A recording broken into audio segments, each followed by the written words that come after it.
his way, quite ostentatiously. Ladies and gentlemen, WBM It wasn't with actually Trinity Entertainment Boxing and our sponsors, Advest and I'm Not Vanilla, proudly presents our next bout this evening.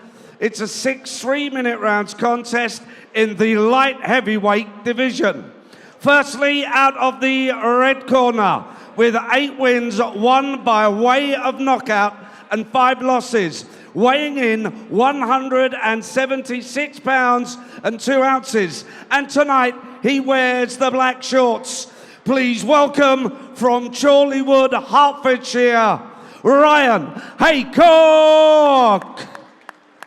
And across the ring in the blue corner, with an unbeaten 10 wins, 7 by way of knockout, weighing in 181 pounds, 6 ounces, and tonight he wears the white shorts.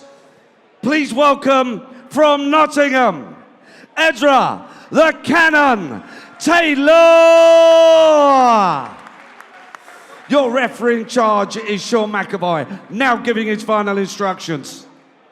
Okay, lads, 6-round contest. Keep it clean at all times, keep yourself protected at all times. Touch gloves. Here we go. Good luck, lads. Ladies and gentlemen, 6 3-minute rounds.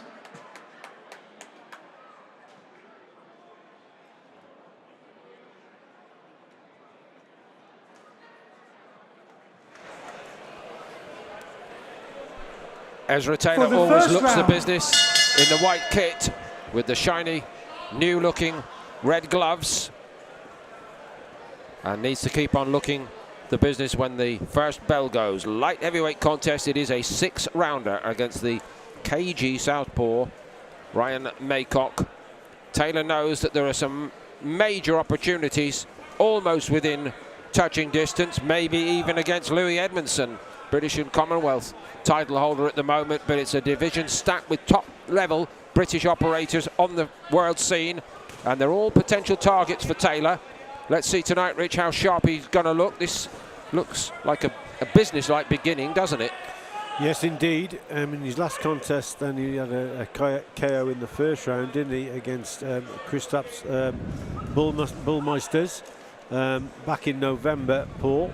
He looked really good then, and I just think Ezra just wants to keep boxing, and very, very important to keep it going, really. And that's what I think this contest is all about. Just to keep his hand in there, to keep boxing is really, really important. Long periods of inactivity is the worst thing for a boxer, and he knows that, and that's why this bout has come about against a naturally smaller opponent, a southpaw, fairly awkward. So let's see how he goes. But yeah, it's all about keeping in the mix for Ezra Taylor in one of the most exciting divisions in British boxing at the moment. Absolutely. It's all there for Taylor. It is only his 11th pro fight. Maybe the key word in what Richie gave us just now was the word southpaw, because Taylor did fight a southpaw last March, Prince Oko Nate. He won it, 4th round stoppage, but he didn't seem particularly happy with his own performance that night. Maybe he's learned a bit from that.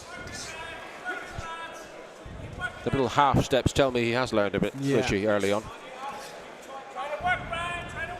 So Maycock now, he's just trying to smother him, isn't he? Getting up close, but he's mainly staying on the outside, and he's just trying to keep himself away from that right hand.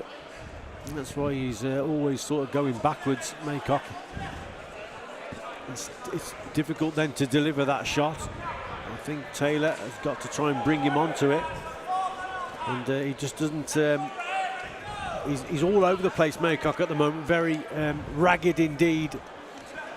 And this is important for Ezra Taylor, just to set up that backhand. Yeah, but he's trying to mess him up, Richie, isn't he? It's not without a plan. It's not very pretty, but they've thought about it, and I think they've probably seen evidence in previous fights for Taylor. Let's do exactly this. Maycock's got to watch what he's doing here, though, Paul. The way he's coming forward there, if he walks onto a right uppercut, it could be all over, because he hasn't got the best of defences. Nonetheless, Taylor kept it long in that first round. Delighted to have Eko Esserman on the show tonight, and one of the reasons is because you and Taylor go back a very long way, don't you? Oh, yes, we do. We was both at Bilbao Amateur Boxing Club, and I can see our old coach, Ray Ricketts, in the corner, as well as Angel. I think in this round, you could tell the vast difference in size and height, but I think that didn't stop Maycock from coming out chucking absolute bombs. I think, as Richie said, he's coming forward, putting his weight over his lead foot. He's very open to the right uppercut, and Ezra has caught him with some of those inside in the pocket, and I think he can just work off it, because he needs to just work off getting those shots off and making him suffer when Maycock puts his weight over that lead foot and forces his way forward. Seconds out. Round 2. Sean McAvoy just puts Maycock on notice. I am watching you. He knows what he's up to. The referee does. Maycock's mission tonight, mess Taylor around. Yeah, he's coming at late notice as well, Paul, hasn't he? Fair so point, we've got to give him credit for that. Taking this fight against an unbeaten prospect who, you know, he's just on the fringes of those top light heavies, your Callum Smith, Boatzis, Yard, Zach Parker, those type of boxers. Box record got him down at 9, and obviously the British champion Louis Edmondson, British and Commonwealth champion, that's probably a fight that he would like. Similar experience that they both had in terms of the number of contests, so that's probably, he's got Louis Edmondson probably in his sights, and it would be a great fight, no doubt about it. But it's such an exciting division, some world-class boxers that we've got at light heavy in this country. Taylor was doing his best to steal the show when it was Edmondson's big night in Bournemouth last weekend with his histrionics in front of the TV cameras. Oh, I'm falling asleep watching this. None of it was Edmondson's fault. It was just the way that fight developed against a very inexperienced contender. He goes over Maycock, takes the knee, certainly a count. 5, 6, Wins a punch eventually. 7, I'm not sure Maycock's going to make this. He's not going to make it. He's going to be counted out. And effortlessly, Ezra Taylor gets the job done. The first time he opens up, 1 or 2 of those shots were not to Ryan Maycock's liking. But as Richie called it in the first round, Maycock trying to mess his man around. He was open to all that. That's a fairly efficient show, Echo, is it not? Oh, definitely. Yeah, you're speaking to the engine. We want to be efficient, and Maycock was definitely trying to be a spoiler. But when Ezra just cleaned things up and was a little bit more patient, it gave him time to set up that short right hand that seemed to just prove why his nickname is his nickname. That's the shot that did the damage. It was the body shot for me. Yeah, the right uppercut, we spoke about it earlier, didn't we, that he'd be open to that, and the way he was coming over. Yeah, just so himself open, Richie, wasn't he? Throwing his arms out there, rugby style, to try to close his man down. And he's leaving himself right open and coming forward, you see, and that's why he was open to that shot that we spoke about. And it was a great shot. It was sort of into the midsection, into the chest, but the power of it is probably he probably would have preferred it to the head rather than to the solar plexus. But yeah, that was a good punch indeed from Taylor. He's got the job done. Remember, Maycock's come in at short notice, but Taylor still has gone through the process of the contest to keep himself sharp, because he knows there's bigger tests on the horizon, and he's got to keep boxing. Yeah, probably go for a run around the streets after that as well, just to make sure that he's had a proper night's work. It was rather effortless. Oh yeah, definitely looked that way. He definitely let that right hand go.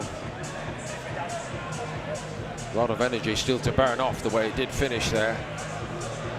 I think this is the mentality he has to operate with from now on, Echo. What do you say? It's right.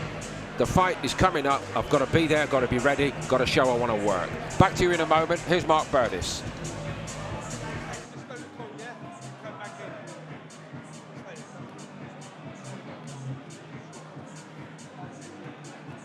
Ladies and gentlemen, at 1 minute 25 seconds of the second round, the contest has been stopped. The winner by KO in the blue corner from Nottingham, Ezra the Cannon Taylor. And a round of applause for the gallant Ryan Maycock.